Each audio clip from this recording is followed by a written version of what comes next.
अगर आप railway group D परीक्षा की तैयारी कर रहे हैं तो 1000 प्रश्नों की जो पीडीएफ थी फाइनली कंप्लीट हो चुकी है, जिसमें आपको मिलेंगे 2018 से 2023 में पूछे गए जीके और साइंस के प्रश्न।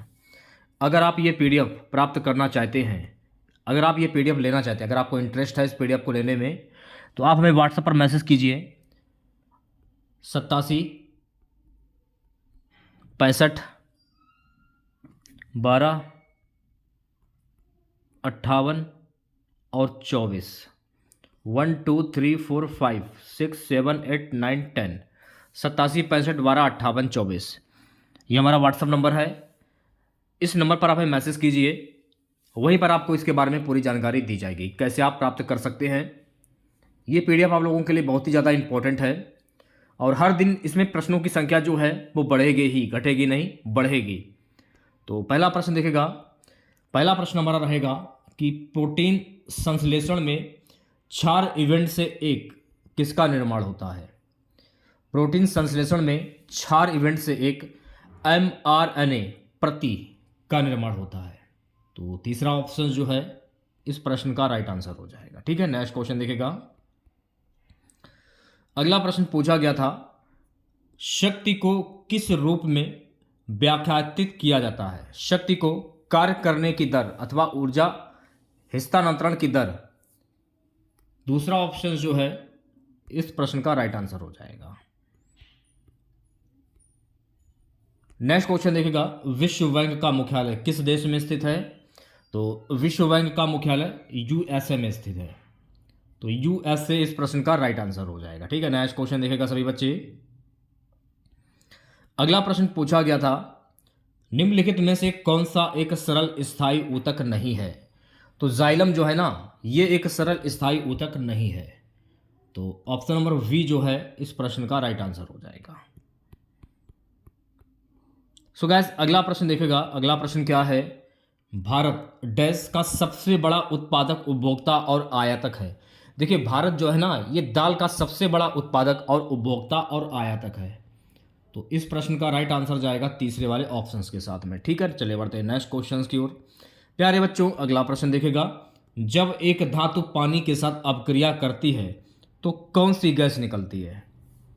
जब एक धातु पानी के साथ अपक्रिया करती है तो हाइड्रोजन गैस निकलती है। तो चौथा ऑप्शन जो है इस प्रश्न का राइट आंसर हो जाएगा। अगला प्रश्न क्या है कि भारत का प्रथम वायसराय कौन था। भारत का प्रथम वायसराय था लॉर्ड कैनिंग। तो पहला ऑप्शन जो है इस प्रश्न का राइट आंसर हो जाएगा। सो गाइस, अगला प्रश्न देखेगा। अगला प्रश्न क्या है, अगला प्रश्न हमारा विसरण के बारे में निम्नलिखित में से क्या सही नहीं है। विसरण के बारे में निम्नलिखित में से क्या सही नहीं है। गैसों के विसरण की दर उनके आयतन पर निर्भर करती है। तो तीसरा ऑप्शन जो है इस प्रश्न का राइट आंसर हो जाएगा। अगला प्रश्न है, भारत का सबसे नया पर्वत कौन सा है। भारत का सबसे नया पर्वत है हिमालय। तो चौथा ऑप्शन जो है इस प्रश्न का राइट आंसर हो जाएगा। सो गाइस, अगला प्रश्न देखेगा। अगला प्रश्न क्या है, जिन पदार्थों की गंध अम्लीय या क्षारीय माध्यम में बदल जाती है उन्हें क्या कहा जाता है। जिन पदार्थों की गंध अम्लीय या क्षारीय माध्यम में बदल जाती है उन्हें कहा जाता है घ्राण ऑल्फैक्टरी सूचक। तो दूसरा ऑप्शन जो है इस प्रश्न का राइट आंसर हो जाएगा। अगला प्रश्न देखेगा, अणु शब्द किसने प्रतिपादित किया। देखिए, अणु शब्द जो है ना, ये डेमोक्रिट ने प्रतिपादित किया था। तो तीसरा ऑप्शन जो है इस प्रश्न का राइट आंसर हो जाएगा। सो गाइस, अगला प्रश्न देखेगा, ऐसे पूर्व खिलाड़ी जिन्होंने बीते वर्षों में खेलों में देश के लिए गौरवपूर्ण प्रदर्शन किया परंतु वर्तमान में गरीबी की स्थितियों में जीवन व्यतीत कर रहे हैं की सहायता के लिए 1982 में किसकी स्थापना की गई।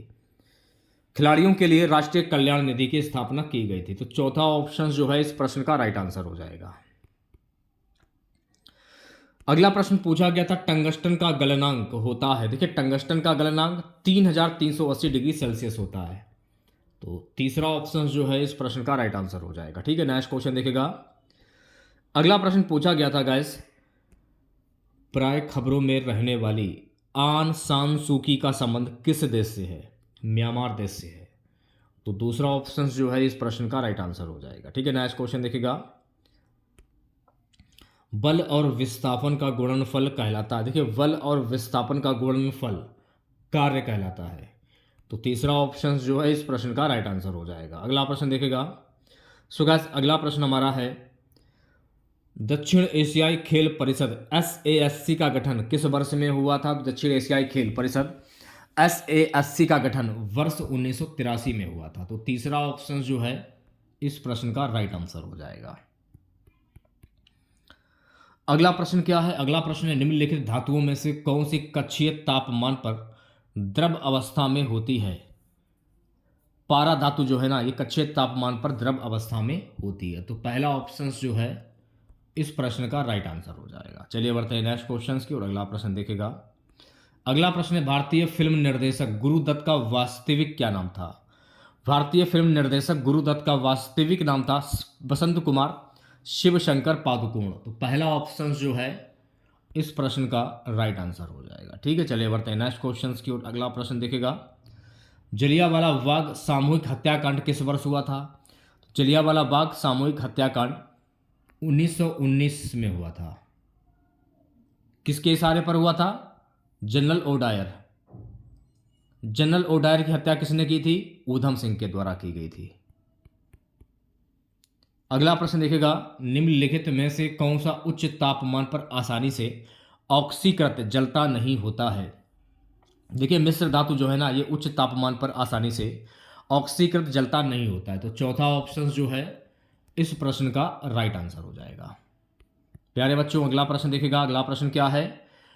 कॉपर के एक अणु में कितने परमाणु होते? देखिए कॉपर के एक अणु में 6.022 यानी 22 इंटू 10 की पावर 23। दूसरा ऑप्शन जो है इस प्रश्न का राइट आंसर हो जाएगा। अगला प्रश्न देखेगा। मैकेनिकल एनर्जी इज, तो mechanical engineer is the sum of continuous energy and the potent energy and object. इस प्रश्न का राइट आंसर हो जाएगा। नेक्स्ट क्वेश्चन देखेगा। अगला प्रश्न पूछा गया था निम्नलिखित में से कौन सा तत्व मेंडलीव की आवर्त सारणी में एक निश्चित स्थान नहीं पा सका? हाइड्रोजन। तो हाइड्रोजन इस प्रश्न का राइट आंसर हो जाएगा। नेक्स्ट क्वेश्चन देखेगा। भारतीय संविधान के अनुसार संविधान संशोधन विधेयक संसद के किस सदन में पारित होता है? तो भारतीय संविधान के अनुसार संविधान संशोधन विधेयक संसद के दोनों ऊपरी और निचले सदन अलग से पारित होता है। तो चौथा ऑप्शन जो है इस प्रश्न का राइट आंसर हो जाएगा। ठीक है, नेक्स्ट क्वेश्चन देखेगा। अगला प्रश्न क्या है? निम्नलिखित में से कौन सा प्रकाश संश्लेषण के लिए आवश्यक नहीं है? तो देखिए ऑक्सीजन जो है ना, ये प्रकाश संश्लेषण के लिए आवश्यक नहीं है। तो पहला ऑप्शन जो है इस प्रश्न का राइट आंसर हो जाएगा। ओके, अगला प्रश्न क्या? एक वस्तु को एक अवतल दर्पण के सामने उसके फोकस बिंदु और वक्रता केंद्र के बीच स्थित एक बिंदु पर रखा गया है। निर्मित होने वाली छवि क्या होगी? वास्तविक और उल्टी। तो दूसरा ऑप्शन जो है इस प्रश्न का राइट आंसर हो जाएगा। प्यारे बच्चों, अगला प्रश्न देखेगा। अगला प्रश्न हमारा है मुक्त रूप से गिरना केवल संभव है? तो मुक्त रूप से गिरना केवल निर्वात के द्वारा संभव है। चौथा ऑप्शन करेक्ट हो जाएगा।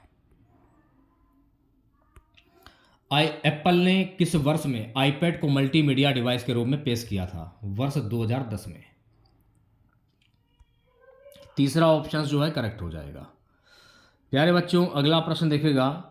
लैंगिक प्रजनन के दौरान जब दो अलग अलग जीवाणु कोशिकाएं संयोजित होती हैं तो वो किसका निर्माण करती हैं?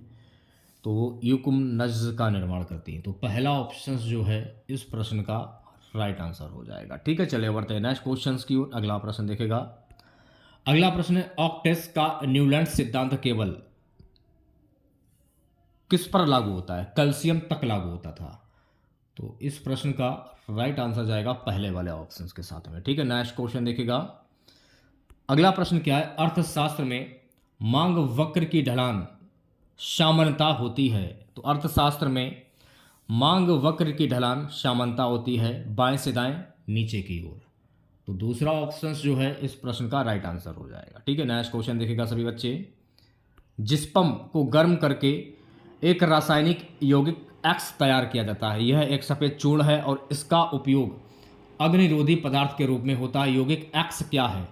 Plaster of Paris. तो तीसरा ऑप्शन जो है इस प्रश्न का राइट आंसर हो जाएगा। अगला प्रश्न क्या है? निम्न में से किस प्रकार के प्रतिबिंब पर्दे पर प्राप्त किए जा सकते हैं? किस प्रकार के प्रतिबिंब पर्दे पर प्राप्त किए जा सकते हैं? वास्तविक और बड़ा, वास्तविक और छोटा। तो राइट आंसर की बात करूं तो इस प्रश्न का राइट आंसर जाएगा तीसरे वाले ऑप्शन के साथ में। करेक्ट है। नेक्स्ट क्वेश्चन देखिएगा। सो गाइस, अगला प्रश्न हमारा है, निम्नलिखित में से किस यौगिक का उपयोग श्वेत श्याम फोटोग्राफी में किया जाता है? किस यौगिक का उपयोग श्वेत श्याम फोटोग्राफी में किया जाता है? सिल्वर क्लोराइड और सिल्वर ब्रोमाइड दोनों। तो चौथा ऑप्शन जो है इस प्रश्न का राइट आंसर हो जाएगा। अगला प्रश्न क्या है? एक धारावाही परिनलिका के लिए इनमें से कौन सा कथन सही है? ये क्षण चुंबक की भांति कार्य करता है। दूसरा वाला जो है ये सही कुछ लग रहा है। तीसरा वाला ऑप्शन जो है इस प्रश्न का राइट आंसर हो जाएगा। अगला प्रश्न क्या है? डैश 1956 से राष्ट्रीय आय, उपभोग, व्यय, बचत और पूंजी निर्माण से संबंधित डेटा जारी करने के लिए नोडल एजेंसी है केंद्रीय सांख्यिकी कार्यालय। तो पहला ऑप्शन जो है इस प्रश्न का राइट आंसर हो जाएगा। ठीक है। अगला प्रश्न देखिएगा सभी बच्चे। अगला प्रश्न हमारा है, पंचायती राज व्यवस्था सबसे पहले भारत के किस राज्य में लागू की गई थी? देखिए, पंचायती राज व्यवस्था सबसे पहले भारत के राजस्थान में लागू की गई थी। तो राजस्थान इस प्रश्न का राइट आंसर हो जाएगा। ठीक है, चलिए बढ़ते हैं नेक्स्ट क्वेश्चन की ओर। अगला प्रश्न देखेगा, AIDS इसका फुल फॉर्म क्या होता है? एड्स का फुल फॉर्म, इसे आप कह सकते हैं एक्वायर्ड इम्यूनो डिफिशियंसी सिंड्रोम। चौथा ऑप्शन जो है इस प्रश्न का राइट आंसर हो जाएगा। अगला प्रश्न देखेगा, न्यूलैंड के अष्टक नियम में पहला तत्व है और अंतिम ज्ञात तत्व है हाइड्रोजन और थोरियम। तो पहला ऑप्शन जो है इस प्रश्न का राइट आंसर हो जाएगा। ठीक है, नेक्स्ट क्वेश्चन देखेगा सभी बच्चे।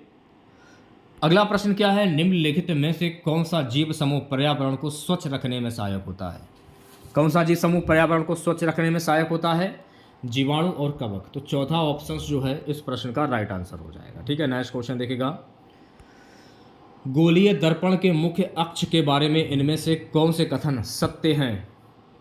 गोलीय दर्पण के बारे में पहला और तीसरा, यह दर्पण पर अविलंब होता है, मुख्य फोकस हमेशा मुख्य अक्ष पर स्थित होता है। तो राइट आंसर की बात करूं तो इस प्रश्न का राइट आंसर जाएगा चौथे वाले ऑप्शंस के साथ में। नेक्स्ट क्वेश्चन हमारा है गाइस कि देशांतर और अक्षांश के बारे में इनमें से कौन सा कथन गलत है? देशांतर कभी भी एक दूसरे को प्रतिच्छेदित नहीं करते हैं। तो पहला ऑप्शन जो है इस प्रश्न का राइट आंसर हो जाएगा। ठीक है, चलिए बढ़ते हैं नेक्स्ट क्वेश्चन की ओर। अगला प्रश्न देखेगा सभी बच्चे। अगला प्रश्न है गाइस कि कशेरुकियों की यकृत कोशिकाओं में SER द्वारा कौन सा महत्वपूर्ण कार्य किया जाता है? औषधियों और विषों का निराविषीकरण। तो पहला ऑप्शन जो है इस प्रश्न का राइट आंसर हो जाएगा। ठीक है,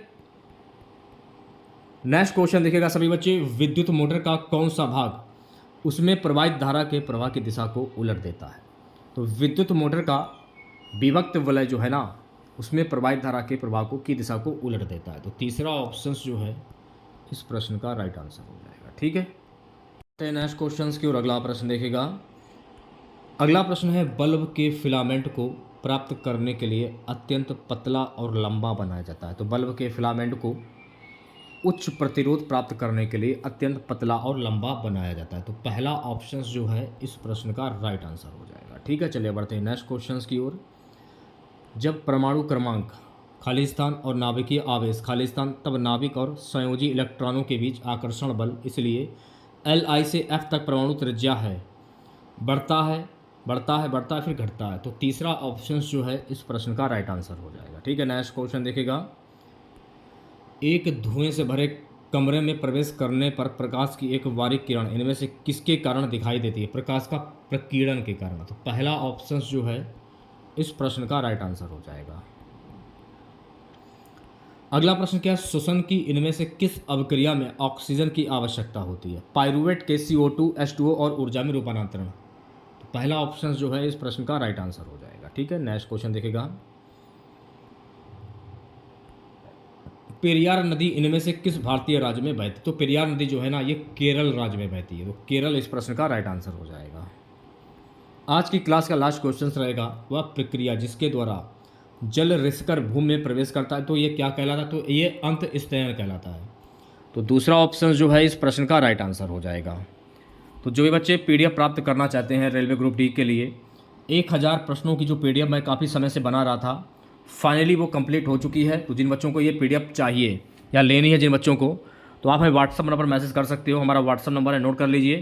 तो गाइस हमारा व्हाट्सअप नंबर है 87 65 12 58 और 24। ये हमारा व्हाट्सअप नंबर है, इस पर हमें मैसेज तुरंत करिए। जिन बच्चों को ये पीडीएफ लेना है 1000 प्रश्नों की, तो जल्दी से मैसेज करिए, आपको पीडीएफ मिल जाएगी। प्रोसेस क्या है, सारी प्रोसेस आपको मैसेज करने के बाद ही आपको बताया जाएगा। तो मिलते हैं नेक्स्ट वीडियो के साथ। जय हिंद, जय भारत।